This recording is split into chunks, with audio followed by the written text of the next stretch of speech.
dentro da nossa programação de conscientização em massa das causas da destruição do mundo, das causas psicossociais da destruição do mundo, nós gostaríamos de alertar ao fato de que a sociedade do ser humano, ela é, na verdade, um fruto primordial da mente dos seres humanos.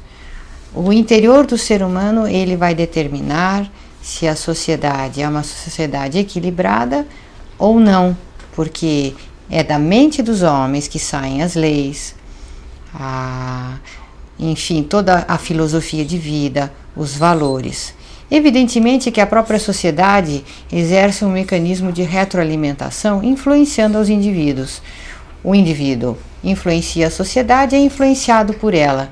E como então num círculo vicioso de psicossociopatologia nós podemos dar um breque à destruição que nós verificamos que está acontecendo no nosso planeta Terra, tanto nas catástrofes que são chamadas de naturais, mas não são naturais.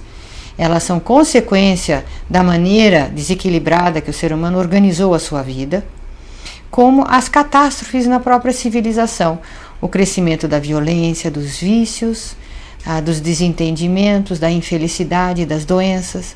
Então o ser humano ele não está usando a ciência no sentido de melhorar a sua qualidade de vida.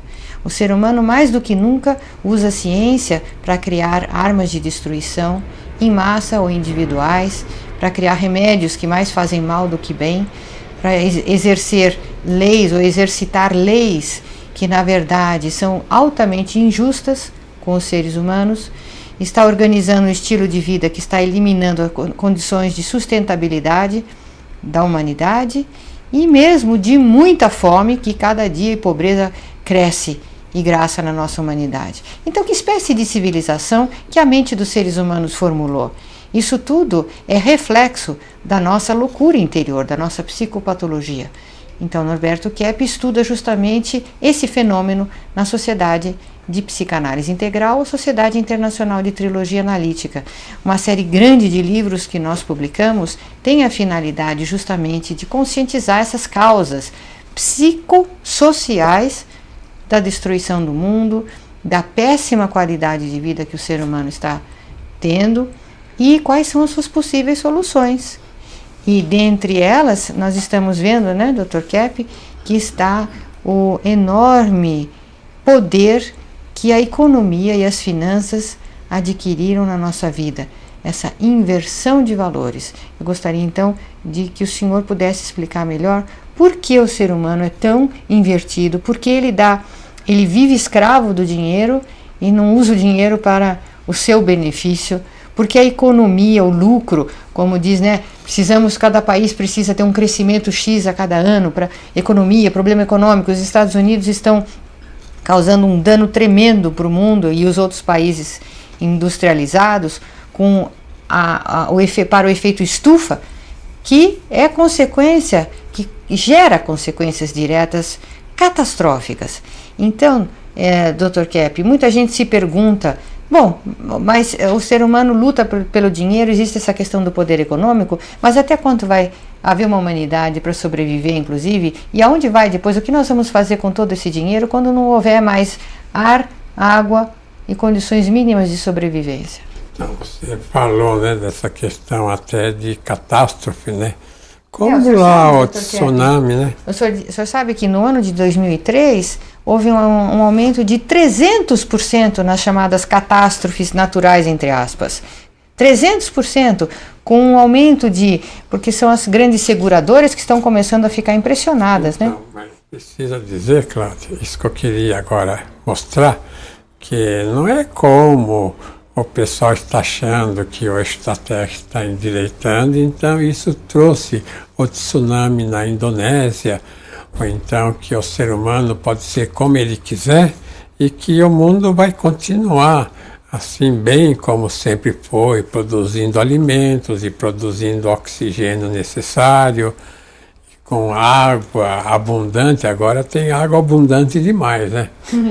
Então a questão, por exemplo, do ser humano não querer voltar para o interior dele, não querer ver o que se passa no interior, não querer, vamos dizer, se interiorizar, né? Então, já aquele famoso pensador, teólogo, Agostinho de Hipona, do século IV, ele dizia que o ser interiorizado, que o homem que se volta para o interior, é o indivíduo bom, é o indivíduo, numa linguagem nossa, o indivíduo normal. Então, vejam aí um quadro que eu fiz que fala sobre a questão do interior aí. O interior do ser humano é eterno.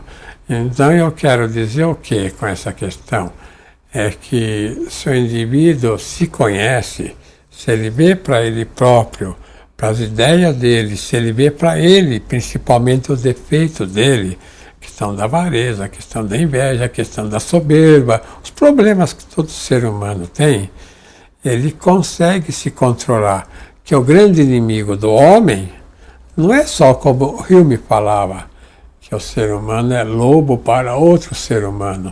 O ser humano é muito mais lobo para ele próprio, contra ele próprio.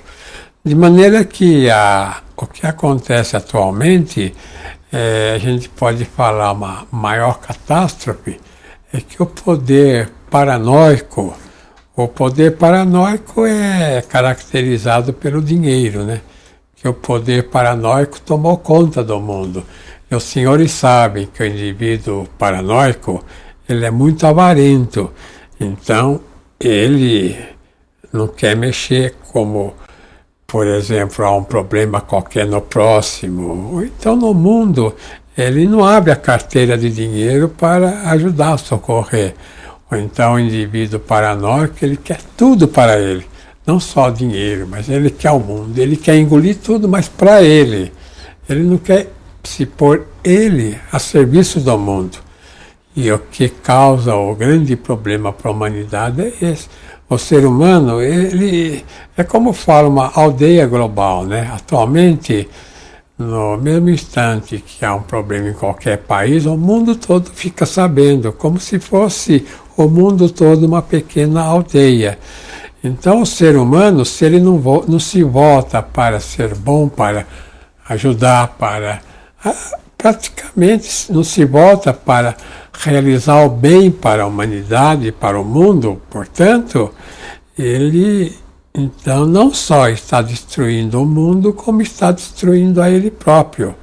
Que o ser humano, ele não consegue viver, vamos dizer, se ele não estiver em sociedade. Então eu pus a parte econômica como o principal fator para a destruição do mundo. Veja aí essa sentença que eu coloquei. O poder econômico é a causa principal do sofrimento da humanidade. Então, senhores, notem essa questão, que o grande problema atual da humanidade é a questão justamente do dinheiro. A humanidade nunca deu tanto valor ao dinheiro, nunca deu tanta importância ao dinheiro como agora, e justamente o dinheiro a humanidade não tem. Tem um grupinho, né? O grupinho que está lá em cima no poder econômico, principalmente nas bolsas, ganhando tudo o que a humanidade devia ter para todos na questão das riquezas naturais. Então, o que acontece? Quando houve a Revolução Industrial, trazendo esses presentes enormes para a humanidade, né? Carro, aviões, e geladeira, e TV, etc., etc., então veio em seguida a ideia capitalista de transformar tudo em dinheiro. E o dinheiro, o capitalismo, impediu a evolução da humanidade. Então a humanidade está presa no dinheiro. Então, é totalmente errado, né, Dr. Kepp? A gente, quando alguém argumenta, a humanidade precisava mais de dinheiro, falta dinheiro, a importância excessiva, e é justamente o dinheiro que está bloqueando o desenvolvimento da humanidade. Preste atenção, porque nós temos um sistema de pensamento e de valores completamente invertido. E se nós não percebermos essa inversão, não conscientizarmos, nós não vamos entender o que está acontecendo conosco. Esse conceito, Dr. Kepp, eu acho absolutamente essencial e genial. O dinheiro está prejudicando o desenvolvimento ou a salvação da humanidade, não a falta do dinheiro. Então vejam aí um cartaz que eu coloquei sobre a questão do capital. O capital, o dinheiro é necessário, né?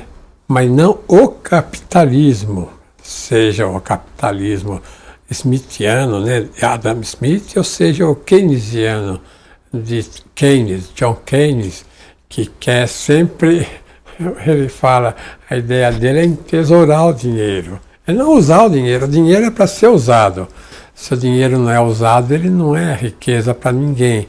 Então veja as sentenças que eu coloquei aí, que a produção capitalista acumula mercadoria para engendrar dinheiro.